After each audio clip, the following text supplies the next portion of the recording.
নমস্কাৰ মই প্ৰশান্ত কুমাৰ শইকীয়া পাৰিজাত নাৰ্চাৰী যোৰহাটৰ হৈ আজি বিশেষ এটা ভিডিঅ'লৈ আজি আমাৰ ওচৰলৈ আহিছোঁ আজি আমি চিনাকি কৰিছোঁ তিতাবৰ অঞ্চলৰ নন্দনাথ শইকীয়া কলেজৰ পদাৰ্থ বিজ্ঞানৰ অৱসৰপ্ৰাপ্ত অধ্যাপক তেখেত মোৰ ককাইদেউ বুদ্ধিনাথ শইকীয়া তেখেতৰ এখন সুন্দৰ ফলৰ বাগিচা আছে এইখন বিশেষকৈ আমি বগৰী আপোনালোকে দেখিছে এইখিনি ঠাই বগৰী ইয়াৰ কেইবাটা 4টামান ভেৰাইটি আছে তাৰে 2টামান ভেৰাইটি তেখেতে আমাৰ পৰা আনি লগাইছিলে আমাৰ নাৰ্চাৰীৰ পৰা আনি যোৱা বছৰ তো তাৰ বিষয়ে মই ভাবিলোঁ যে অকণমান সবিশেষ আপোনালোকক জনাই যাওঁ তিতাবৰ অঞ্চলত যে কৃষি কমাৰ্চিয়েল ব্যৱসায়িক ভিত্তিতে খেতি কৰিব পাৰি তো আপোনালোকে ইয়াৰ এটা উমান পাব আৰু তেখেতৰ পৰা আমি জানো যে কোনটো ভেৰাইটি কেতিয়া লগোৱা হৈছিল আৰু কিমান উৎপাদন হয় কিমান ডিষ্টেঞ্চত লগোৱা হৈছিল এইকেইটা কথা আমি আজি জানি থওঁ নমস্কাৰ মই যোৰহাটৰ পাৰিজাত নাৰ্চাৰীৰ তৰফৰ পৰা বল সুন্দৰী আপেল কাশ্মীৰী আপেল বগৰী আৰু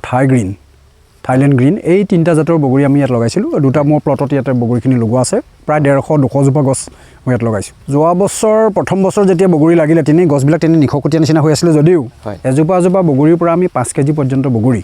আৰু অতি সুন্দৰ উৎকৃষ্ট স্বাদৰ সৈতে আমি এনেধৰণৰ বগৰী লাভ কৰিছিলোঁ আৰু বগৰীবিলাক এই বছৰ আমি কলম দিয়াৰ পাছত দেখিলোঁ গছৰ যিটো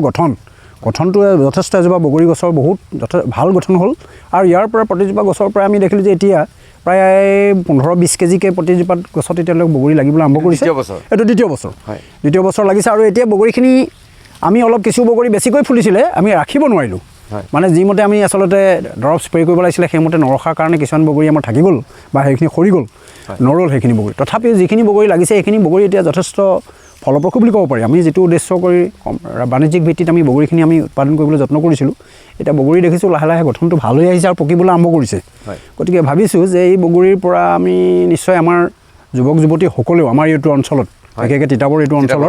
তিতাবৰ অঞ্চলৰ আমাৰ যুৱক যুৱতীসকলেও এনেকুৱা ধৰণৰ কাশ্মীৰী আপেল থাইলেণ্ড বগৰী বা বলসুন্দৰী অষ্ট্ৰেলিয়ান বলসুন্দৰী বগৰী এইবিলাকৰ ৰোপণ কৰি এইবিলাকৰ পৰা বাণিজ্যিকভাৱে যথেষ্ট লাভান্বিত হোৱাৰ সম্ভাৱনা আছে বেছি ভাল বুলি ভাবিছে 3টাৰ ভিতৰত মই আটাইতকৈ বেছি ভাল দেখিলোঁ যে বলসুন্দৰী যিটো বলসুন্দৰী বগৰীটোৰ টেষ্টটো খুব ভাল আৰু ইয়াৰ লগতে যিটো থাইলেণ্ড গ্ৰীণৰ বগৰীটো ইমানেই বেছি মিঠা আৰু ইমানেই ৰসাল যে সেই বগৰীটো এটা বগৰী খালে আৰু মানে মানুহৰ মন ভৰি যায় গতিকে এনেকুৱা ধৰণৰ দেখাব একদম জুইচি একেবাৰে জুইচি যথেষ্ট ডাঙৰ হয় আৰু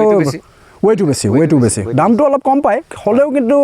থাইলেণ্ড যিটো গ্ৰীণ বগৰী আছে সেই বগৰীটো মই দেখিলোঁ যে আগতে আমাৰ যিটো বগৰী মানুহৰ ঘৰত আমি পাইছিলোঁ একেধৰণৰ দেখিবলৈ কিন্তু সেইটো বগৰী নহয় এইটো মিঠা টেষ্টটো খুব ভাল জুইচি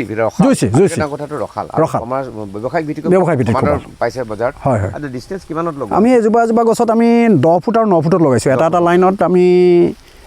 ইজোপা গছৰ পৰা সিজোপা গছলৈ আমি 9 ফুট আৰু এটা লাইনৰ পৰা অন্য এটা লাইনলৈ প্ৰায় 10 ফুটকৈ আমি লগাইছিলোঁ কিন্তু এতিয়া কি দিছে আপোনালোকে বেছিভাগ এই গোবৰে দিয়া আছে আচলতে সেইবিলাক দিব পাৰে আৰু ইয়াকে বেমাৰ আজাৰ আপুনি লক্ষ্য কৰিছে নেকি বেমাৰ অলপ এনেই মাজে মাজে অলপ হেৰি হয় বেমাৰ অলপ বগৰীবিলাকৰ ফুলাৰ টাইমৰ পৰা অলপ বেমাৰ হয় কিন্তু গছত তেনেকুৱা বৰকৈ বেমাৰ দেখা নাই গছত বেমাৰটো কম মানে বগৰীটো লগাৰ পাছত যেতিয়া ফুলাৰ পাছত যেতিয়া বগৰীটো লাহে লাহে ডাঙৰ হয় সেই সময়তে কিছুমান অকণমান বেক্টেৰিয়েল কিছুমান ইনফেকশ্যন হয় যেন পাইছোঁ মই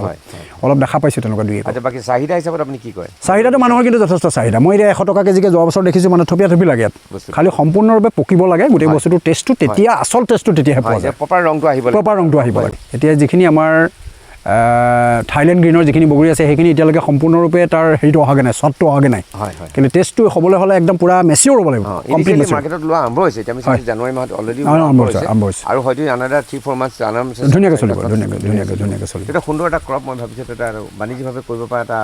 গছ আৰু ইয়াত আপোনালোকে যদি সমাদৰ পাইছে ইতিমধ্যে আৰু মই ভাবোঁ কোনোবাই যদি ইয়াত আগভাগ লয় এইখিনি কাম কৰিবলৈ ব্যৱসায়িক ভিত্তিতো লাভ হ'ব তো এইটো বৰ ডাঙৰ কথা তেখেতে এটা সুন্দৰ পদক্ষেপ আমি তাৰ কাৰণে তেখেতক ধন্যবাদ দিছোঁ আৰু আগলৈ এই ধৰণে সুন্দৰে আগবাঢ়ি যাব বুলি আমি আশা কৰিছোঁ ধন্যবাদ